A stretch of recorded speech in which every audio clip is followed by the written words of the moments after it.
ముఖ్యమంత్రి గారికి, సభాధ్యక్షులకు, వేదిక మీదున్న అభ్యర్థి నీలం మధు గారుకు, మంత్రి గారు కొండా సురేఖ గారికి అందరికీ కూడా పేరు పేరున వందనం. ఇవాళ సిద్దిపేట పట్టణంలో అద్భుతం జరిగింది. ఇవాళ ఈ పురవీధులు జనప్రవాహంతో నిండిపోయినాయి. ఇదివరకెన్నడూ కూడా సిద్దిపేటలో ఈ జనప్రవాహం చూడలేదు, ఈ ఉత్సాహం కూడా చూడలేదు. అద్భుతమైనటువంటి ఒక ఉత్సాహాన్ని ప్రదర్శించినాక ఇంకా ఎవరికీ అనుమానం లేదు, హస్తం గుర్తు మీద ఓటు వేసి కాంగ్రెస్ను గెలిపిస్తారు, నీలం మధుని ఎంపీ చేస్తారనేది చాలా స్పష్టంగా అర్థమవుతున్నది. ఇక అనుమానం కూడా అవసరం లేదు. మరి ఇంతగా కదిలి వచ్చిందంటే కారణం లేకపోలేదు. కారణం ఏంటిదంటే మోడీ గారు గ్యాస్ రేటు పెంచితే ఇవాళ తెలంగాణ ప్రభుత్వం ఏర్పడిన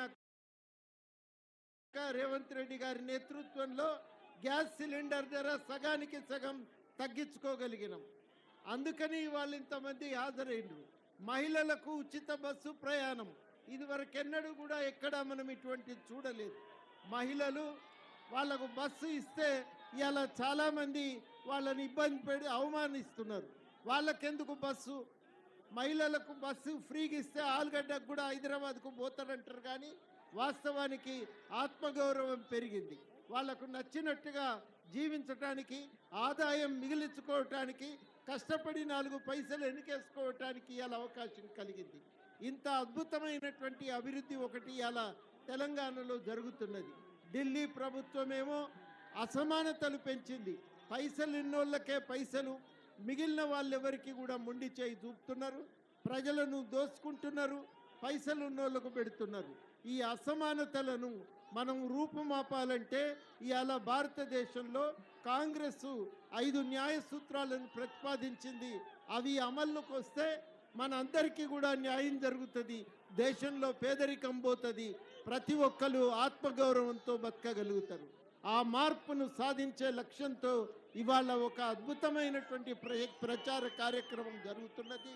ఈ ప్రచారాన్ని నిర్వహిస్తున్నటువంటి మధు గారికి అభినందనలు తెలియజేస్తూ, తప్పనిసరిగా మర్చిపోకుండా మే 13 నాడు మీ ఓటు హస్తం గుర్తుకు వేసి మధును ఎంపీగా గెలిపించాలని, కాంగ్రెస్ పార్టీని అధికారంలోకి తేవాలని కోరుతున్నా. ఈ ఎన్నికలు ఢిల్లీ ప్రభుత్వం కోసం. ఈ ఎన్నికల్లో ఢిల్లీలో కూడా ఇక్కడ కాంగ్రెస్ గెలిచింది, ఢిల్లీలో కూడా కాంగ్రెస్ గెలిస్తే తప్పనిసరిగా మనకు అభివృద్ధి సాధించడానికి అవకాశాలు దొరుకుతాయి. అందుకనే అందరూ కూడా గుర్తుపెట్టుకోండి, మనం 13 నాడు హస్తం గుర్తుకు ఓటు వేయాల్సిన రోజు. మీరెట్లా వేస్తారో అనుమానం లేదు, కానీ మీ చుట్టాలకు, బంధువులకు, మిత్రులకు కూడా చెప్పి ఈ హస్తం గుర్తుకు ఓటు వేయించమని మీ అందరినీ కూడా కోరుతున్నా. ఓటు వేయించి ఈసారి ప్రభుత్వాన్ని మార్చవలసిందిగా, ఢిల్లీ ప్రభుత్వాన్ని మార్చవలసిందిగా మీ అందరినీ అభ్యర్థిస్తూ సెలవు. జై తెలంగాణ.